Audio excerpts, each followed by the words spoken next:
Okay, let's get back to the game.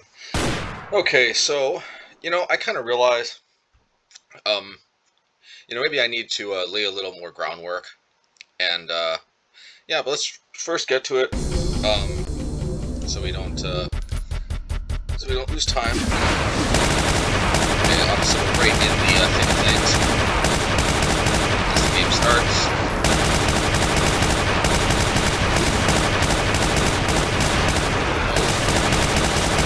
Yeah, so we gotta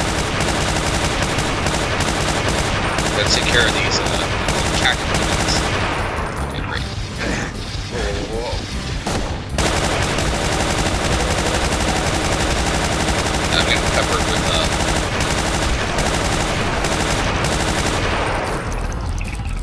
oh, goodness me. Okay, yeah, this level throws you right into the thick of things.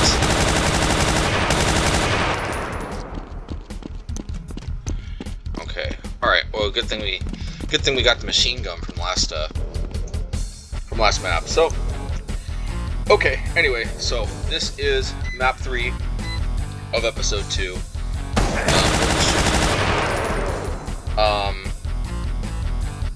Yeah. Let me see. What was the name of the map again? Refinery. Yeah. So, all right. So just a little bit of groundwork, actually, because obviously the first upload I did not have commentary. So what is this game? Well, what's going on here?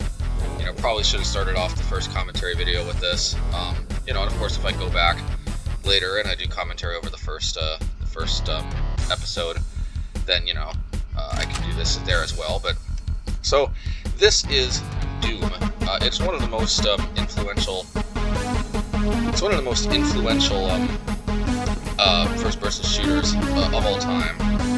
And actually, let's see. Give me 1 second. Music is a little bit too loud here. Okay, there we go. Let's see if that helps. Yeah.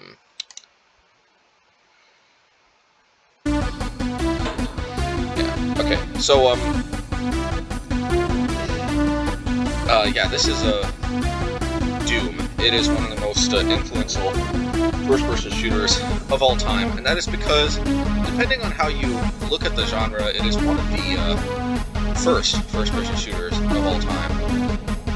Now, the first-person shooter genre is a little bit tricky to classify because, from what I understand from various documentaries and whatnot that I've looked at on YouTube, it appears that the first quote first-person shooter end quote may have been a game called Maze Wars. The only problem with that, of course, is there was no actual shooting in that game. You just kind of like navigate a maze from a first-person perspective. From what I understand, I've never played the game myself. I've just seen some screenshots. But it was a very old game from gosh, it might have even been from the 1970s. I can't remember the exact exactly how long ago. But it's one of those ancient games from like the early gaming era. But of course, the problem is that, like I said, there was not actually any shooting. There was a number of other games. There was also, I think, a game that involved tanks. I can't remember the name. That arguably, is a better case because obviously, in a way, you shoot, quote, with tanks. But of course, you don't shoot with a gun, so it's not necessarily a first-person shooter like we know it today. And then I think maybe like the best case after that is a game called I believe it's called Catacomb 3D. And if I'm not mistaken, I think that was made by id Software, the same company that made Doom. Although don't quote me on that. I'll I think it is, but I'm not actually 100% sure on that, and I'm not going to stop the recording to double check right this instant. But yeah, so the only thing about that though is that was more of a magic-based game. It's actually kind of more like Hexen and Heretic, which are games that I hope to be able to play later on, and maybe play video of them as well. Particularly Hexen. I may actually skip Heretic. Heretic is actually in many ways just a straight Doom clone. Just basically like this magic arrow thing is basically the shotgun. wand is basically the pistol. I mean, like a lot of the weapons are virtually reskins. Little minor differences. Like the crossbow actually is kind of a projectile weapon instead of a hit scan weapon, which actually makes it slightly worse. So yeah. In any case, yeah, the thing. So Catacomb 3D was a better case because you do go around shooting, and you're not like in a vehicle like a tank. You go around shooting with your hands, but of course you're not shooting a gun. You're shooting like magical projectiles with your hand. Again, kind of like the games Heretic and Hexen, particularly the magic classes in Hexen.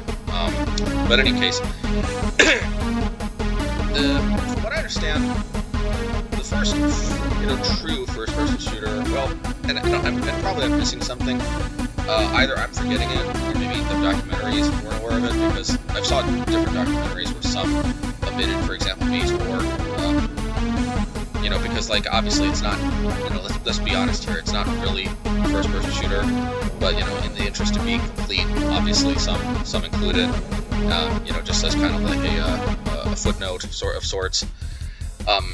But yeah, I think actually the first first-person shooter may have been Wolfenstein 3D, which was actually the game id Software made right before Doom, which would make in a way Doom the second first-person shooter by that metric, because of course in Wolfenstein we do go around in the first-person perspective like the game Catacomb 3D, but unlike Catacomb, you don't go around shooting fireball projectiles with your hand. You'll go around shooting various different guns, like the pistol, which I'm not sure if there's like a clear model of that pistol, so I can't remember off the top of my head. And then like the, I guess it's like an MP40 submachine gun type thing, although it's white, so the design looks a little different. But and then of course there's like a minigun, which of course was not a historical gun used in World War II. But still, it was cool to mow down Nazis with a minigun. I mean, I don't know too many other games where you can do that, although I'm sure the Wolfenstein sequels probably could. In any case, that's what this game is it's Doom, and one of the things that made it revolutionary was it basically looks more or less completely 3D. As you can see, obviously it doesn't have polygon models, and that's because, interestingly enough, the core assets of this game are essentially 2D graphics. And it's just, what it is able to do is it's able to create an illusion of three dimensions, because of how it is a complex process. It's a little hard to explain again and again. There's this YouTube video called Doom Wasn't 3D or something like that. I think it was from Extra Credits.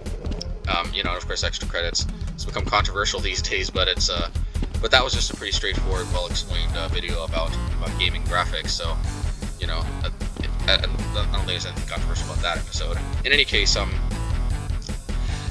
yeah, this game basically uses two-dimensional assets, and just the way it essentially displays them makes it appear three-dimensional, and that combined with what I can only describe as incredible programming genius from the brilliant programming mind John Carmack.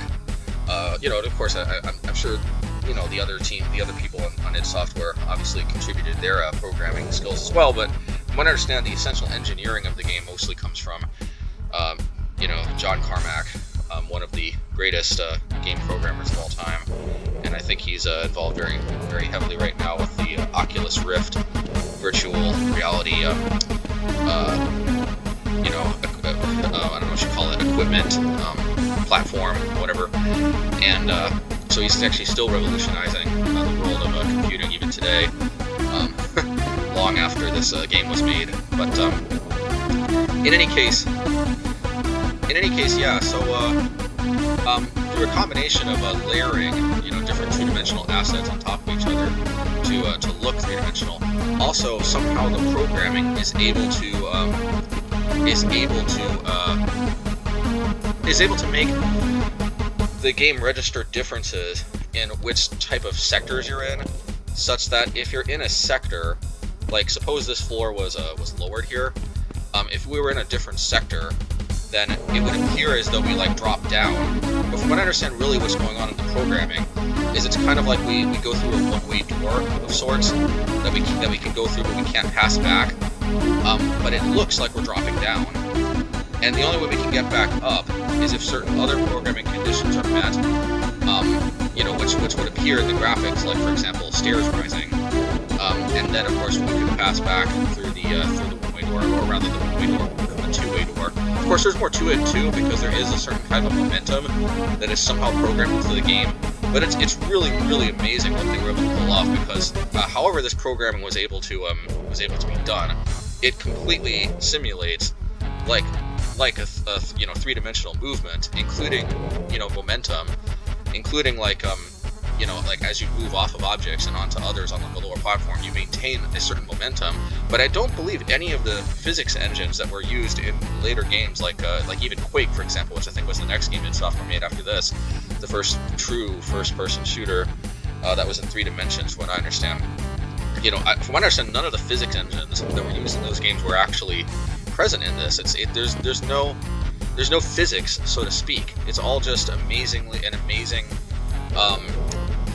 simulation of sorts that somehow makes a 2-dimensional game fully appear and virtually play like it's 3D. Now, the thing that makes it not true 3D is that, for example, I cannot go under this floor and go like through these walls underneath and so forth. I almost wonder to what it, like, obviously I think there might be other programming workarounds that could even simulate 3 dimensions further. You know, and I think Duke Nukem 3D, which was not made by id Software, from what I understand, actually did kind of take the core concept of this sort of like pseudo 3D engine and even go further with it. So you could, for example, go underneath walls like this. There was a certain amount of tunneling I think you could do in that game. There are still certain, I think, fundamental limitations that you can't fully simulate around. But like the idea is, one of the only limitations is that you can't necessarily layer rooms on top of rooms. And I think even games like Duke Nukem 3D, where they did have certain simulations that could even kind of simulate some room on room type elements, even they can only go so far, because, you know, like what I can't do is I can't like go on top of this place and then sort of run around on top. I mean, you know, and you might even be able to simulate that a little bit, but like creating a whole other structure on top, like having a whole tower in a way, all the way up, you know, let's say, and have like a lot of complex rooms, one on top of another, and me going like up spiral staircases, like basically having sort of a vertical level, like this level, but designed vertically. That's basically just not possible, because the game is essentially, essentially the vast majority of the complex stage elements are all basically along the XY axis instead of the so-called Z axis, the height, the up and down axis, as opposed to the left-right, front-back axis, which is X and Y. The Z axis is up and down. In any case, let's get back to the game. But this is essentially Doom, which was revolutionary for that. Oh, but one last thing though, this is not just Doom. This is Brutal Doom, which I believe was created in the early 2010s. You know, when I say 2010s, I don't mean the year 2010. I mean, like, you know, 2010 to 2020 to 2010s. One of the only decades that doesn't lend itself to being able to be articulated clearly in that kind of decade type of description. And now we're already into the 2020s, so we're already, you know, history's looping back in the 20s. You know, we're learning about the 20s, but now we're back in the 20s, but now it's the 2020s instead of the 1920s. In any case, yeah, so this is Brutal Doom, and it essentially, the idea is this is basically Doom, but just adding sort of like more modern looking weapons, you know, like where they have more power, and as you can see, a lot more blood, you know. So it could also be perhaps called Mortal Doom because of that element. But really, I think for me, what really makes Brutal Doom special is the weapons. Actually, in fact, no, I don't. In fact, I could even turn down the blood, to be honest. But I'm playing on the default settings. I'm not particularly sensitive to that in that regard. But for me, the blood doesn't really do all that much. For me, I mostly just like the physics of sorts. You know, again, I don't think this is still actually real physics. Although, two things actually. This is actually Brutal Doom, but it's played through what's called a source port called ZZ Doom. ZZ Doom, from what I understand, actually does essentially convert the game into 3D assets that have the appearance of being 2D. So everything that I said, it is true for the original Doom, but technically not true for this source port. Meaning, like, kind of like think of it like this: GZ Doom is kind of like a virtual console of sorts, sort of like a, you know, like the SNES or the NES, or or like the PlayStation or PlayStation 2, etc., etc. This is sort of like you could say like a console of sorts, but it's a console that's like a program on your computer instead of a physical console. And this console, if you will, that can play the Doom program, because originally the sort of quote-unquote console on your computer you needed to use was essentially DOSBox for a long time, where I guess originally it was just DOS. DOSBox is basically, if you understand, an emulation of DOS. Back in the day, you just run it through DOS. In any case, yeah. So this is played through GZ Doom, which basically is Doom, but just to make it run easier on modern engines. From my understanding, these are actually essentially, I think these are 3D polygons actually, but they're all textured in such a way that they look just like the old two-dimensional assets from the original Doom. So interestingly enough, like the original Doom was a 2D game that was meant to simulate 3D, and now we've gone full circle, and with the GZ Doom source port, now it's a 3D game that actually simulates a 2D game. So I mean, wrap your head around that. That's my understanding, at least. I am not a programming expert by any means, but I did find, a number of sort of YouTube videos and like just stuff that I've read online, when I downloaded GZ Doom and so forth, that I think I get the gist of it. But but as it's good not to take anything any particular YouTube says completely 100% when it's the so-called gospel truth, and that definitely applies probably even more so for me with this. I do think I'm much more familiar with magic, so for any of my magic content, I think you can take that a little bit more authoritatively. Not that I want to be the authority, so to speak, but yeah. So it's just played through that source port. And that source port also is what allows this mod, Brutal Doom, to be able to work. And I like it because, like I said, it's got more powerful weapons, and the weapons are one of the main things. I mean, there are some stage asset changes. I think I can actually toggle with them and turn them off, but they kind of make it look a little more realistic. Like I think this thing here. I don't know that this whole structure went all the way up here in the original, but obviously it looks a little more realistic. Oh yeah, and one thing about the GZ Doom source port is that's also what enables me to look up and down, as you can see. In the original Doom, you could not look up and down because, again, it was not fully 3D. But I believe we can, because now these are essentially 3D assets that are textured to look 2D. That's what enables me to look around. Whereas in the original, you just couldn't, because it just wasn't 3D. You couldn't actually go up and down. What it would do in the original is that if I shot, for example, the shotgun, and if there was an enemy, for example, you could place enemies on top of these structures. You couldn't go up on them yourself, but for example, you could program an enemy to be on here, and if there was one, what would happen is if I would shoot right here, for example, the bullet would go up there, even though I wouldn't be aiming up there. The bullet would just automatically be guided to go up there. Yeah, one of the things I like about Brutal Doom is that actually I can aim, and also the there's a little crosshair here, which was also not in the original. That's right in the center of the screen. I like it just being a little tiny dot. And basically, if I aim this over an opponent's head, I mean an enemy's head, you could say, then obviously it will basically insta-kill most enemies, except for the high health boss, sort of more boss type enemies. And that kind of adds a little bit more of a modern kind of gaming feel, which obviously we play Doom in part because we like a lot of times the classic game elements, but I mean, having headshots, I think that is what we can objectively call a sort of improvement in modern gaming, and that's worked back into Doom through this engine. I think one of the main things that makes the older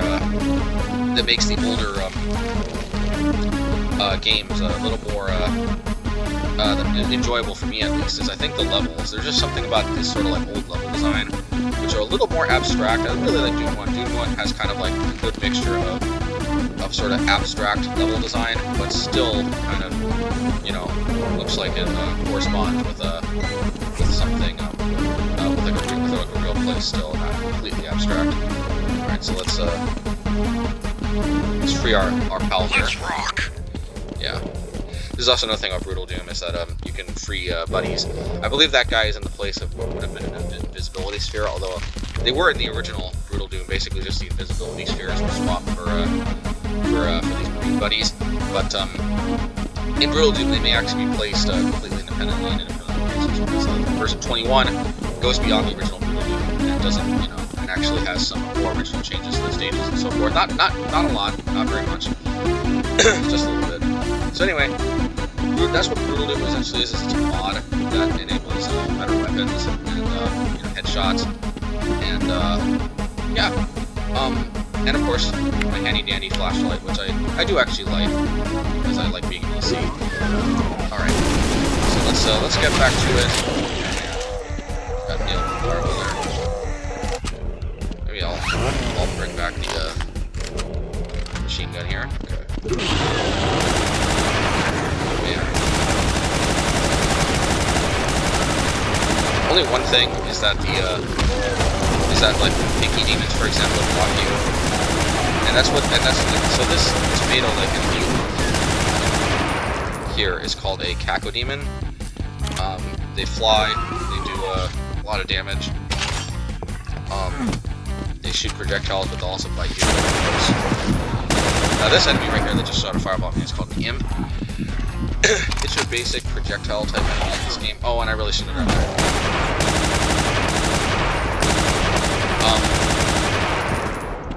Yeah.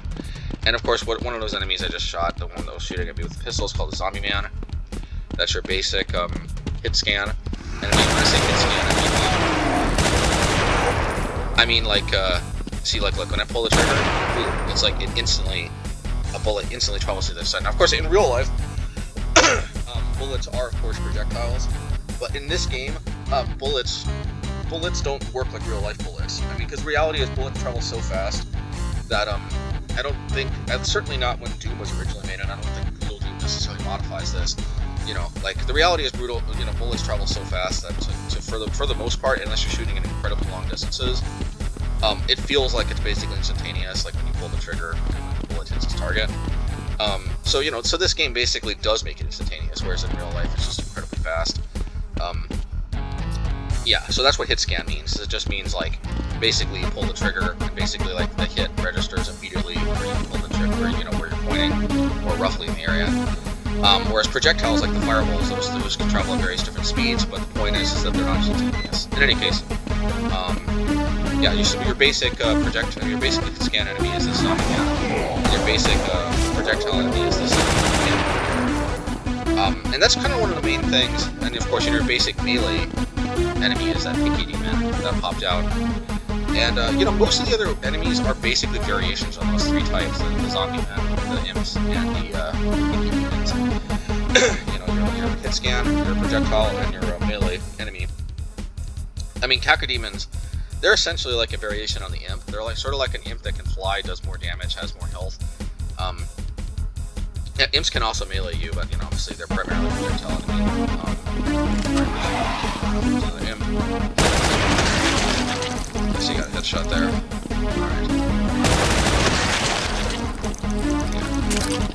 Alright, and now I'm gonna probably be back to the shotgun for a while now, because once you have like 100 shotgun shells, you're basically set.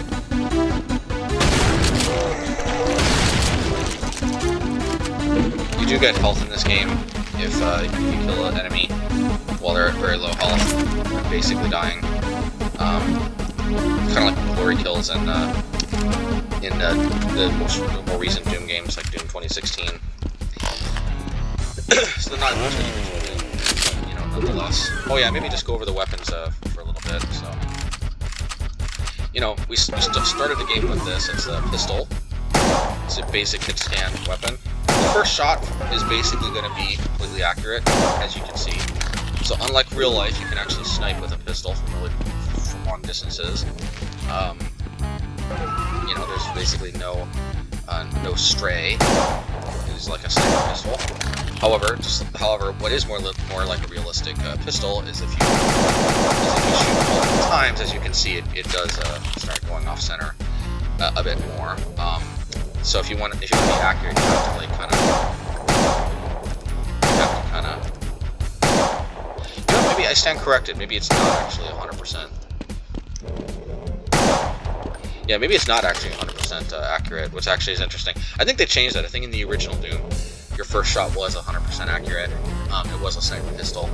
I think in this game it's not 100% accurate, but it's very close. It'll basically snipe from long distances for the most part, because the spread is very little on the first shot at least. But that is a nice touch, and that's one reason also I like Boodle Doo.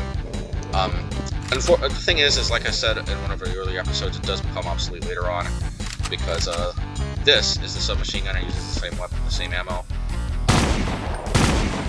Yeah, and it's still basically more or less accurate, like 2-round bursts, if you still want to maintain accuracy.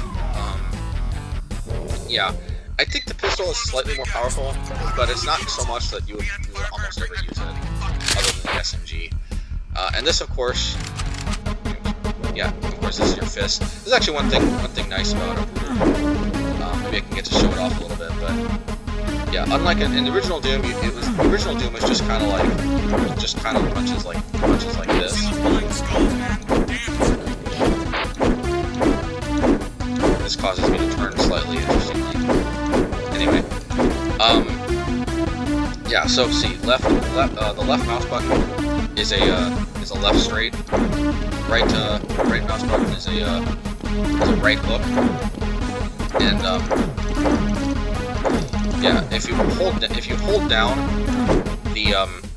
the left punt, I mean, the left straight. So it's like left straight. If you do it multiple times, yeah, you can actually do sort of like a left straight combo. But also if you hold it down, you can do like a more powerful left straight type attack. You can mix it up. And here you can also do left, right, left for like a combo. See? Or you can just do right and left for a combo. You can also do this. You can do a right into a kick. How I map the kick over there. E. Yeah, see, normally you can kick with E, which is actually nice because you can also kick, have a weapon out, kind of like do 3D.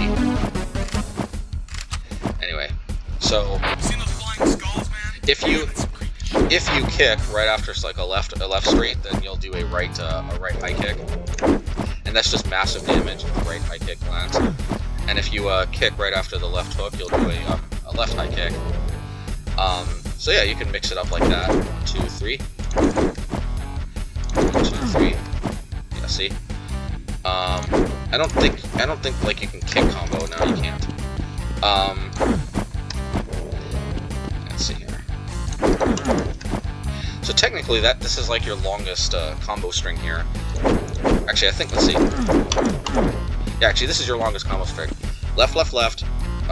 Right, left, kick. Wait, sorry. Left, left, left, right, left, kick. Yeah, there you go. I don't think we basically ever use it. Oh yeah, see, since we have the Berserk pack, we can actually maybe I'll show this. If we hit an enemy with a rip and tear mode, it'll do like a Mortal Kombat type fatality on the enemies. If we use this mode, smash mode, the enemies just crumple when we punch them again, because this is the Berserk pack. So let me first show the rip and tear mode. Hopefully.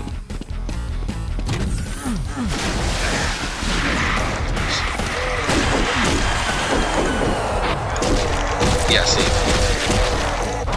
And the good thing is that we do get health. I think. I'm not sure if I did. There it is. The fish can do massive damage.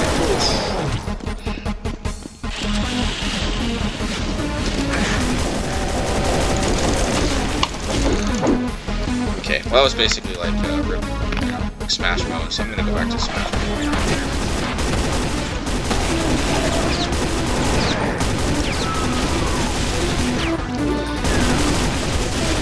Anyway, there's not much to say about Smash Bros. Maybe I'll just prioritize not dying.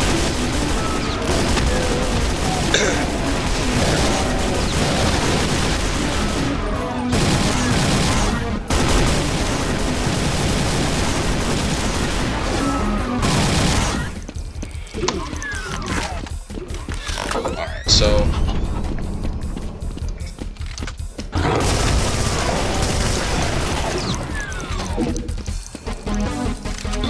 anyway, that was the fists. Yeah. Alright, and this, of course, is the shotgun. One of the best weapons in the game. Fairly big spread. You shoot it normally like that, but it does massive damage. For a little more accuracy, you can use the sights with the right click, and then you have an accurate, sort of less spread shot, and you also can shoot faster. Whereas with the original, yeah, shoot faster while scoping too. Yeah, most of the time I scope if I can. But, you know, generally the bigger spread is better and closer distances. You can also take out multiple enemies at once. So sometimes for close combat, the not scoping is better. This machine gun, we've been using it a lot early on. No more explanation. The best thing is you don't have to reload. It has an infinitely long, ammo belt. The assault rifle. This is also one of the best weapons in the game, in my opinion. Basic perfect accuracy on the first shot. And does pretty good damage. And you can even scope for less spread for like a long distance burst firing, or full auto, of course. And chain gun, 2 modes. You can do like wait for some warm up, and then you get kind of better overall accuracy. Or you can have the gun spinning at all times. Yeah. Anyway. Right click is to have the chain spinning, and that enables you to start firing immediately. Plasma rifle, massive damage. I want to say, the excellent damage makes this ideal for a lot of boss encounters.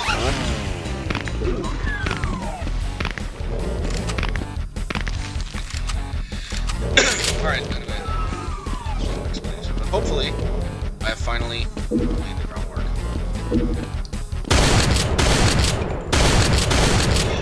These girls were not the original, so they are kind of a nice addition. I'm gonna pick up some health because I just took a lot of damage while trying to show the rip and tear.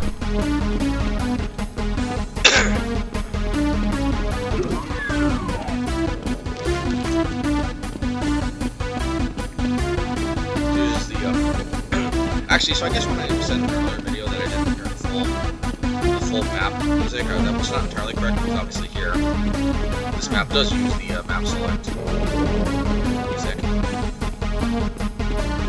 Okay, so, yeah, so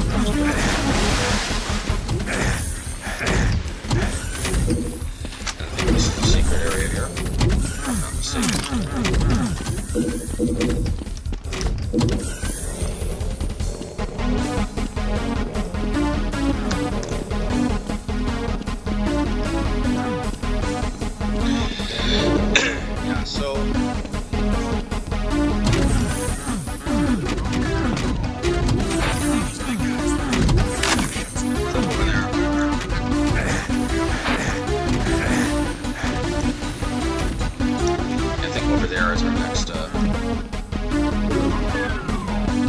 Destination.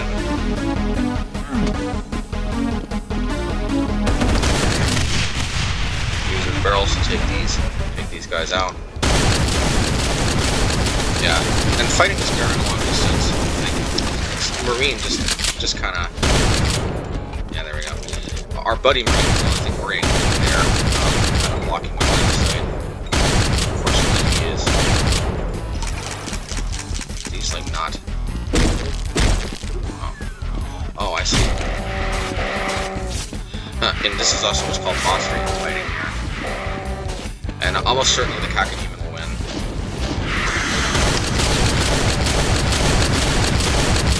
Again, there isn't much penalty to moving around there, so as long as I move around, I can avoid the projectiles without too much difficulty.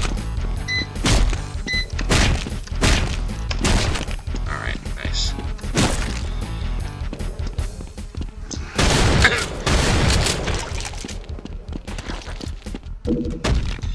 Yeah, so not much to say, I think, about episode 3 here. I like it, but it's not one of my favorite maps.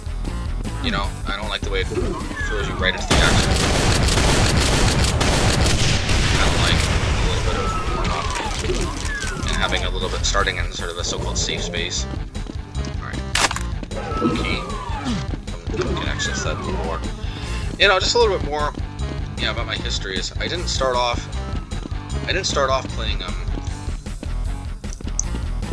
playing, I mean, I played Doom a long time ago, only knee-deep in the dead, back when it was first released. I mean, I was, gosh, like, I was probably only, like, 7 years old or something when Doom first released, so... Needless to say, I did not play the whole launch. I did not bug my parents, I would probably know how to install that.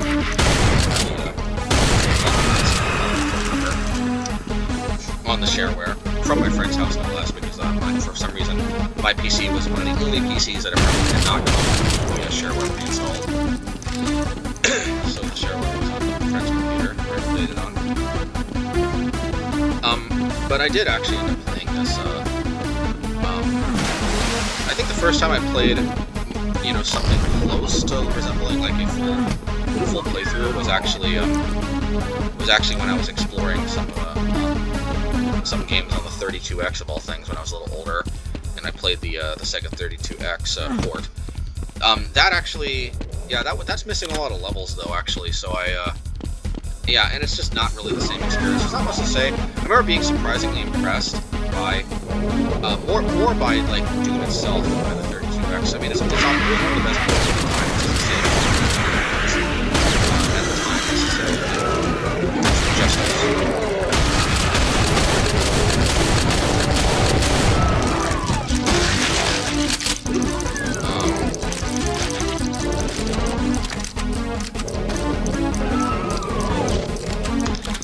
anyway, yeah, but I didn't play this later until I actually got, until I actually started downloading games off of Steam. There was like a big sale on Steam.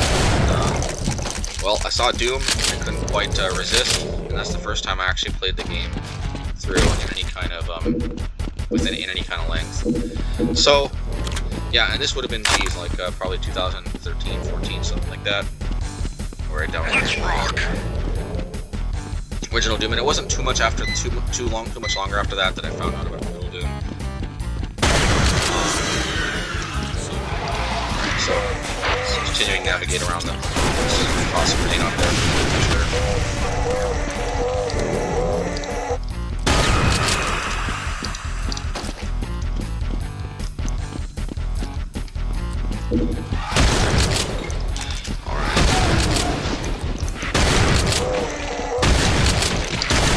See right there, the spread helped.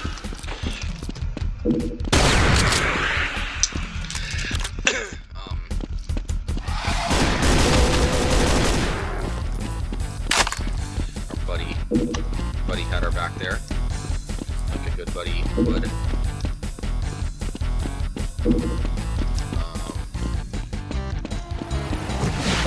Whoa, whoa, whoa!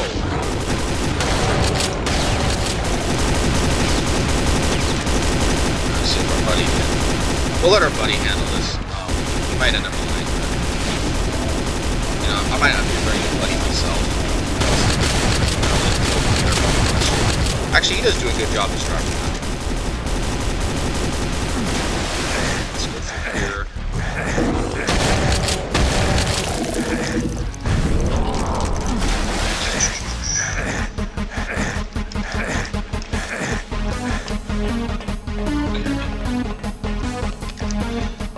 I think that's about it for this level. I might be missing a few secrets, but that's about it. Alright, that's about it for this level. Wow, there's a little lag right as soon as I flip the switch. Hope I don't lose the recording here. Okay, there we go. Yeah, so that's Refinery. Honestly, the main reason is 40 minutes.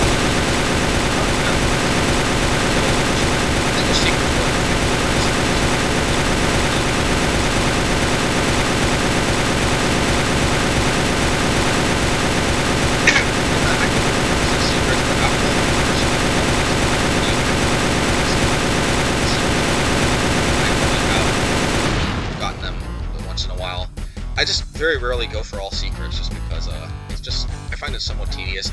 The main thing that I have an issue with going for 100% secrets is that there are some levels that unfortunately were not programmed as well as they could have been. And obviously I love this game to death, and it's still, I think this still may be the best first-person shooter ever made. You know, particularly when it can constantly have new life being breathed into it through these mods like Brutal Doom. And there's way more where this one came from as far as mods go, because it's basically open source and everybody is working on it still. But yeah, like, so I'm not dissing it in any way, but unfortunately there are some levels where the secrets are inaccessible. I don't know exactly why that is. I don't think that's because of the source ports. I'm almost positive. I just know that, yeah, I don't think that's because of the source ports. I think for some reason, the way some of the levels are programmed, you basically have to use cheat codes to access the secrets, and, you know, I mean, it is what it is, but to me that kind of takes away a lot of the luster for going for 100% secrets. In any case, yeah, I mean, I guess I didn't go too much into my history, but I did at least lay the groundwork on this one. Yeah, I guess we'll pick up in the next episode, and we'll continue fighting our way through the shores of hell. All right, until next time.